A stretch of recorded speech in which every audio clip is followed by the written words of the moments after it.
Welcome once again to News Analysis. News Analysis, a weekly magazine on current affairs. To begin with, the main points in a nutshell. Deadly shootings at U.S. Army base. U.S. imposed duty on Chinese pipes and other tubular goods.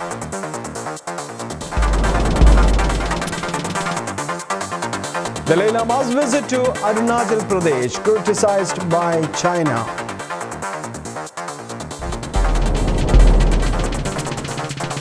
Abbas will not seek re-election.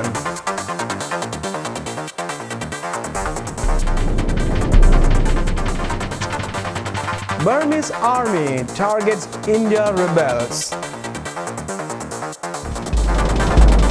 Again, a boat tragedy in Kerala. 8 children died in a boat mishap. Now the news in detail. Deadly shootings at U.S. Army base. A U.S.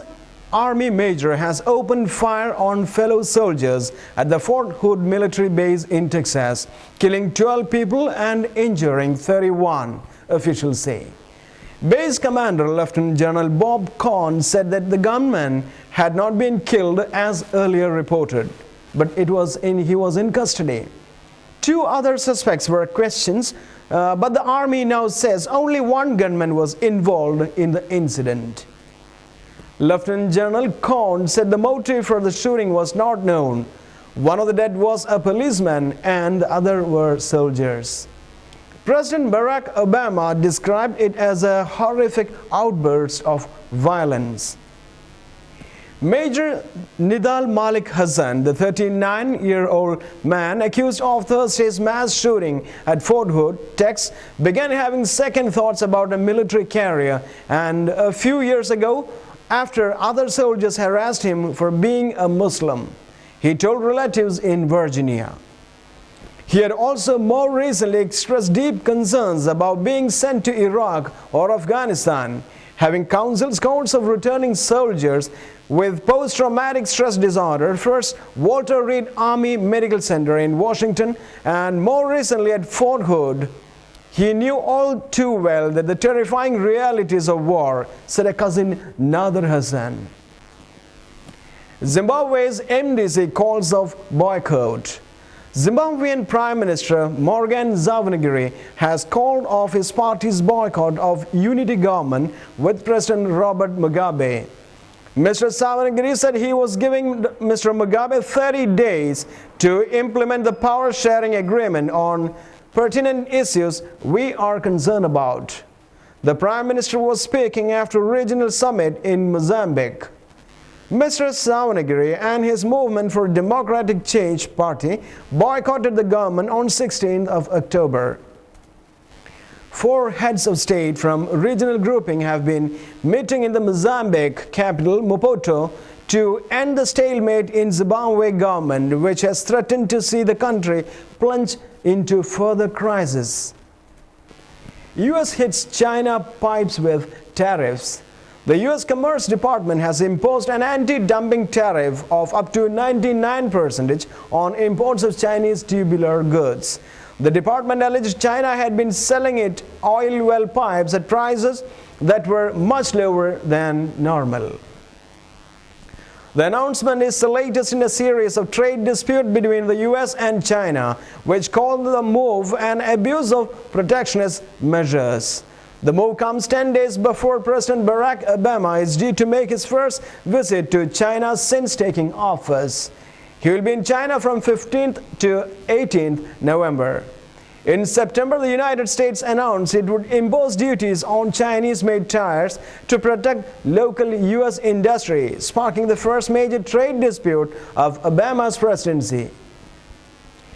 China accuses Dalai Lama of sabotaging the India-China relations.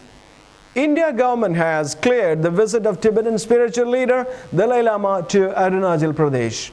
Showing a copy of the External Affairs Ministry's letter To reporters, the chairperson of the state-level reception committee, T.G. Rimponchi, said on Monday that the ministry had cleared the visit on October 19th and it was conveyed to them the next day itself. Court imposes lawyer on Karadzic. The UN's Yugoslav War Crimes Court has appointed a lawyer to represent ex-Bosnian Serb leader Radovan Karadzic whenever he fails to appear in the court. It also adjourned his trial to 1st of March to give his counsel time to prepare. Mr. Karadzic, who has been representing himself, appeared in the court for the first time on Tuesday after boycotting the start of the trial last week. Abbas will not seek re-election. Palestinian Authority President Mahmoud Abbas has announced that he will not seek re-election in polls in January. In a televised speech, Mr. Abbas said the impasse in efforts to resume peace negotiations with Israel had prompted his decision not to run again. But he reiterated his belief that peace with Israel is still possible. Correspondents say Mr. Abbas could stay in post for some time, however, as the election may be postponed because Hamas says it will not allow a vote in Gaza. The White House, meanwhile, hailed Mr. Abbas as a true partner for the U.S. but refused to discuss the implications for peace. UN backs Gaza war crimes report. The UN General Assembly has voted in favor of the resolution calling for independent inquiries by Israel and Palestinians into war crime claims. After a two-day debate on a report by a former war crimes prosecutor, Richard Goldstone, there were 114 votes in favor, 18 opposed and 44 abstentions. The report condemns the conduct of both sides last December and January after Israel launched an offensive in Gaza. The Palestinians backed the report, but Israel said it did not promote peace. Saudi jets attack Yemen rebels. The Saudi Air Force has attacked rebels in northern Yemen following Wednesday's killings in Saudi Arabia security officer in a border area, reports have said. Saudi F-15 and Tornado jets targeted strongholds of the Houthi rebels on the Yemeni side of border, spokesman for the group of Arab media said. But the officials in Sana'a denied there had been any attacks on Yemeni territory. Burmese army targets India rebels. Burmese troops have surrounded a base of Naga separatists in the country's northwest and begun bombing it, Indian military officials said. They said Indian troops have fanned out in the hills opposite to this base in Sagaing to arrest any rebels who may try to flee into Indian territory. The base is operated by the Kalpang faction of the National Socialist Council of Nagaland, NSCN. There are around 300 rebels at the base, Indian intelligence agencies say. 2 Burmese light infantry regiments are involved in the attack, they said.